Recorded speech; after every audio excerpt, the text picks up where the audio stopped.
Greetings petrolheads, welcome back to Automation, the car company tycoon game. Today, let's take a look at, one of you was saying, I can't remember the name of the username, but about the UL6 that we did last time. Boring! Bring back the coupes before 2016. Boring? An SUV that can accelerate pretty much on par with a new Shelby GT350 on the quarter mile, and that on off-road tires, that's boring? Well, I mean, whatever you say, but today we're going to be looking at the CL7. Yes, that's another coupe. So there you have it. Maybe it looks a little bit more modern than 2011, maybe more like, well, in 2015, 2016. But, if I don't think it's gonna be that bad if we're a little bit ahead of time, looks-wise, because this is an expensive brand after all. So we got an aluminum monocoque. We got carbon fiber panels, double wishbones front, multi-link rear, and longitudinal engine placement, of course, because this is a rear-wheel drive. Yeah, looks-wise, the headlights are aggressive. We got no additional grille down here. Instead, we got a big, and just the main grille is bigger. With some vents on the side. The side profile is very simple, just the door handle and the indicator right here. And then the tail lights, they are well, pretty modern indeed, and with quad exhaust pipes, the braking lights, the braking light down here, and some LED lights over here. I think this is certainly something. This is certainly a sort of look that will catch people's eye, especially the rear three-quarter. The front is probably not to everyone's liking, but not every car needs to be. It is rear-wheel drive, and it has a revised version of the 6.5 liter Hercules V12. It now revs to 7,000 RPM, has 620 horsepower, slightly different tuning here. No more boost. But actually slightly bigger turbine and compressor. And another big difference is the throttle per cylinder setup here, because this gives us more throttle response that this engine really needs, because this is supposed to be more like a sporty GT car than a pure luxury car. Obviously it'll still do well in that department. 61.7 comfort is really good. And we have a 6-speed double clutch gearbox in this one as well, just like in the UL6. And then we have 275mm front tires, 325s on the rear, 20-inch magnesium rims, and sports tires. Despite the fact that we have 325mm sports tires on the rear end, we still make 35.9% wheel spin. And that is probably because of this figure right here, 705 pound-feet of torque. That's like 950 newton meters, something like that. And well, if you're gonna have that much torque and only powering the rear wheels, that's gonna be causing some trouble. At least if you turn the electronic drive rates off. I haven't really tuned these brakes to the best extent yet, like I haven't spent much time on that yet. If we go one lower, that'll reduce comfort but give us quite a bit of drivability and sportiness, so I think, yeah, that's worth it. It'll also bring the weight down below 1800 kilograms, which is nice. Not that this car needs to be particularly light, but it's always nice. So we have a fully clad under tray.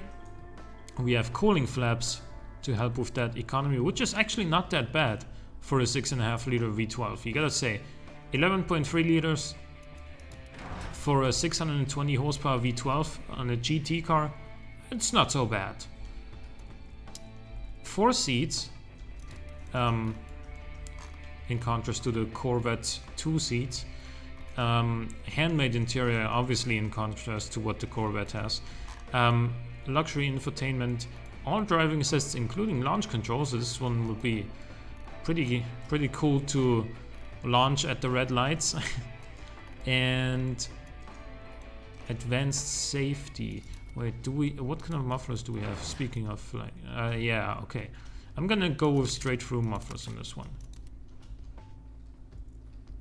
And we have active comfort springs, semi-active dampers, and then a comfort preset here.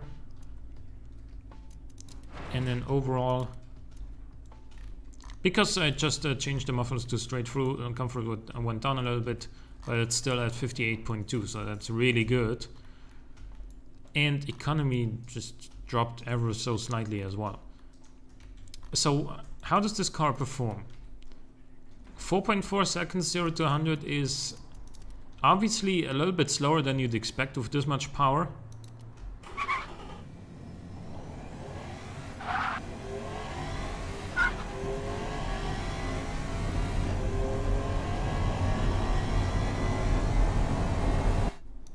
And so is the 12.1 second quarter mile time. It's also a little bit behind what you'd be expecting. But the quarter mile time, the quarter mile speed of 210 kilometers an hour, that is among the quickest you'll ever see on Motor Trend reviews. That's pretty much on par with, like, well, the Ferrari F12. Well, maybe not that, but the Lamborghini Huracan did pretty much the same quarter mile speed. Obviously did a quicker time because it's all-wheel drive. It puts the power down really well.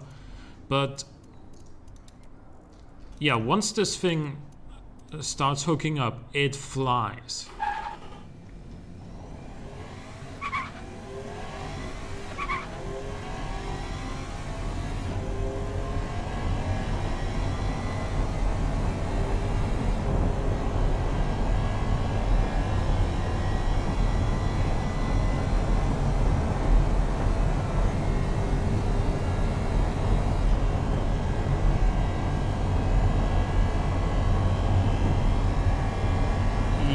That was 300 kilometers an hour.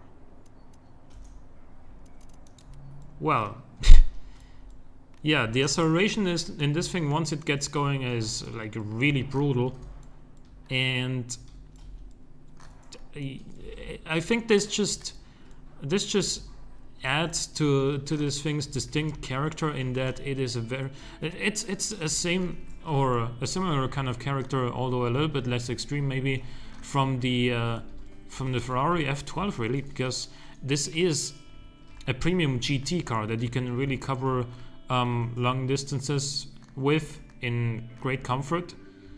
But when you're in the mood for, you know, playing around on a racetrack, it's gonna just blow your mind, and it's gonna oversteer like crazy if you want it to do that.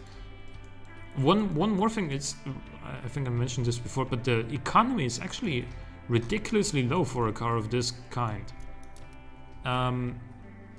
Obviously 85,000 is not what we're going to be paying for this thing. We're going to be paying more. Yeah, probably even more than that.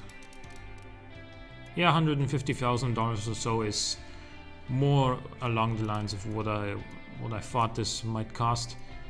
It does really well in the hypercar category, which is kind of interesting, because that's not really what this thing is supposed to be.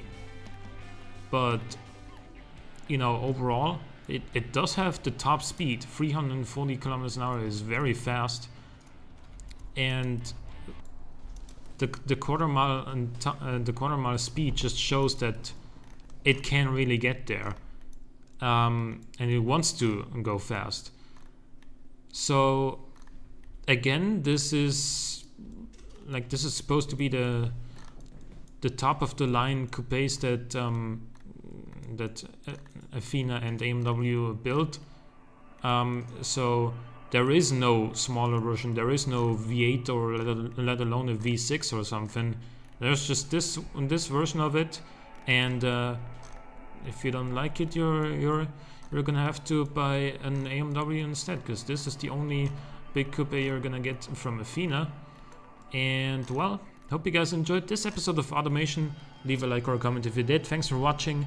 I'll see you next time.